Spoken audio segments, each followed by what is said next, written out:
আমি তো নাচের পুতুল, আমাকে যেভাবে নাচানো হয় আমি সেভাবে নাচি। যারা এরকম চটুল নাম দিয়ে নাটক জনপ্রিয় করবার চেষ্টা করছেন তারা তো আর টিকে থাকতে পারবেন না। তো তখন হুমায়ুন স্যার শিলাকে বলেছিলেন যে মা, বাবারা কখনো খারাপ হয় না, পৃথিবীর সব বাবা ভালো। একটি সন্তান জন্মের ব্যাপারে মা প্রতিবার মৃত্যুর দুয়ার থেকে ফিরে আসেন। একটি সন্তান জন্মের ব্যাপারে বাবা কখনো মৃত্যুর দুয়ার থেকে ফিরে আসেন না। আমাকে যখন কোনো ইন্টারভিউ জিজ্ঞেস করা হয় যে আপনি এত ভালো অভিনয় করেন কী করে, আমি বলি অভিনয় আমি কিছুই করি না, আমাকে অভিনয় করানো হয়।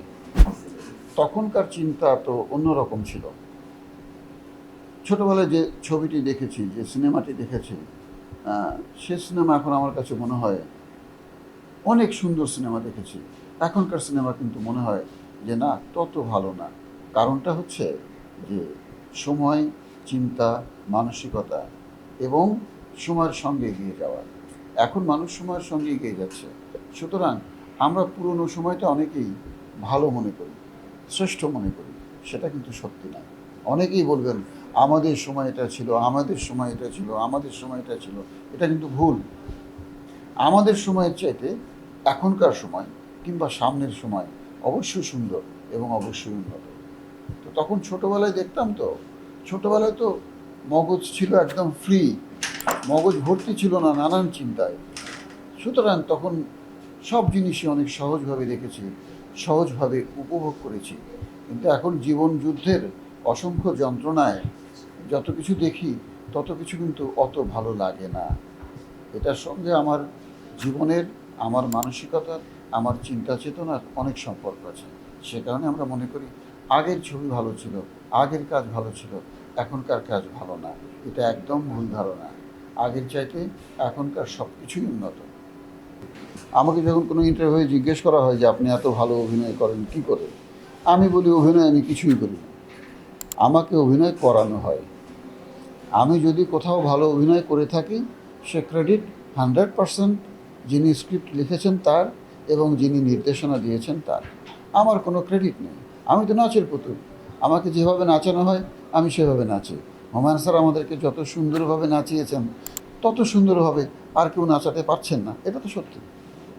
এখনকার জেনারেশন যেটা পছন্দ করছে সেটা তাদের জন্য ঠিক আছে, আমরা যেটা পছন্দ করি সেটা তাদের জন্য ঠিক না। এই যে একটা সময়ের ব্যবধান এবং সময়ের ব্যবধানের সঙ্গে সঙ্গে যে রুচির পরিবর্তন, এটা তো মানতেই হবে, এখানে করার কিছু নেই। দুটি প্রশ্ন করেছেন আপনি। প্রথম প্রশ্ন হচ্ছে ভিউ। অবশ্যই আমি যে কাজটি করি সেটি দুই কারণে করি। একটি দর্শকের জন্য এবং আমার তৃপ্তির জন্য। যখন দেখব আমার কাজটি অনেক দর্শক দেখেছেন, অর্থাৎ ভিউ বেশি হয়েছে, তখন সেটি আমাকে আনন্দিত করবে, এর মধ্যে কোনো সন্দেহ নেই।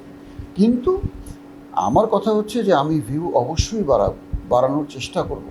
যত বেশি ভিউ হবে তার মানে কি, দর্শকরা তত আমাকে দেখেছেন, আমার কাজ দেখেছেন এবং পছন্দ করেছেন।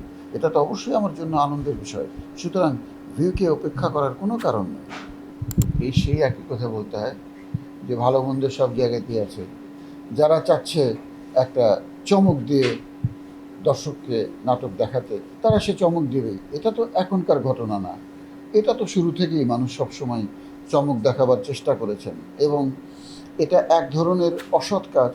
তো অসৎ কাজ তো পৃথিবীতে এখন শুরু হয়নি, যুগ যুগ ধরে অসৎ কাজ চলে আসছে, তাই না? তো সেরকম যেখানে সৎ কাজ থাকবে সেখানে অসৎ কাজও থাকবে। যারা এরকম চটুল নাম দিয়ে নাটক জনপ্রিয় করবার চেষ্টা করছেন তারা তো টিকে থাকতে পারবেন না। সবসময় চটুল নাম দিয়ে একটা সফলতা আনবার চেষ্টা অনেকেই করেছিল, তো তারা তো শেষ পর্যন্ত টিকে থাকেন। শেষ পর্যন্ত অবশ্যই যারা ভালো কাজ করে জনপ্রিয় হতে চাচ্ছেন, ভালো কাজ করে ভিউ বাড়াতে চাচ্ছেন, ভিউ মানে কি, আমি সবসময় চাইবো যে আমার কাজ দর্শক দেখুক, সে চেষ্টা আমাকে করতেই হবে। তবে ভিউ বাড়াবার জন্য কিংবা দর্শক প্রিয়তার জন্য কোনো অন্যায় অশালীন কাজ করা যাবে না। সবার বাবার স্মৃতি তো অনেক সুন্দর। হুমায়ুন স্যার বলেছিলেন না, হুমায়ুন স্যারকে দিয়েই শেষ করি। হুমায়ুন স্যারকে একদিন তার মেয়ে শিলা বলেছিলেন যে বাবা, তুমি খুব ভালো, তো তখন হুমায়ুন স্যার শিলাকে বলেছিলেন যে মা, বাবারা কখনো খারাপ হয় না, পৃথিবীর সব বাবা ভালো। ওই যে মায়ের এক ধার দুধের দাম, কাটিয়া গায়ের চাম, পাপোশ বানাইলে ঋণের শোধ হবে না। মায়ের ঋণটা আসলেই মনে হয় অনেক বেশি, এটা আমার কাছেও। কারণ মা একটি সন্তান জন্ম দেওয়ার সময় একেবারেই মৃত্যুর দুয়ার থেকে ফিরে আসেন। বাবা কিন্তু একটি সন্তান জন্ম দেওয়ার সময় কিংবা একটি সন্তান হবার ক্ষেত্রে বাবা মৃত্যুর দুয়ার থেকে ফিরে আসেন না। একটি সন্তান জন্মের ব্যাপারে মা প্রতিবার মৃত্যুর দুয়ার থেকে ফিরে আসেন। একটি সন্তান জন্মের ব্যাপারে বাবা কখনো মৃত্যুর দুয়ার থেকে ফিরে আসেন না। তফাৎটা এই জায়গাতেই। এবং সন্তান হবার পরে 1, 2, 3 বছর মার যে ঘুমহীন রাত যায়, মার যে কষ্ট যায়, পরিশ্রম যায়, বাবার সেটা যায় না। সুতরাং মানে আমাদের নবীজিও তো বলেছেন যে মার কথা 3 বার শুনবে, তারপর বাবার কথা। এরকম একটা কথা নবীজি বলেছিলেন। আমার ঠিক এক্স্যাক্ট কথাগুলি মনে নেই। মানে কোনো একজন সাহাবী নবীজিকে বলেছিলেন যে প্রথম কার কথা শুনবো? নবীজি বলেছিলেন মার কথা, তারপর মার কথা, তারপর মার কথা, তারপর বাবার কথা।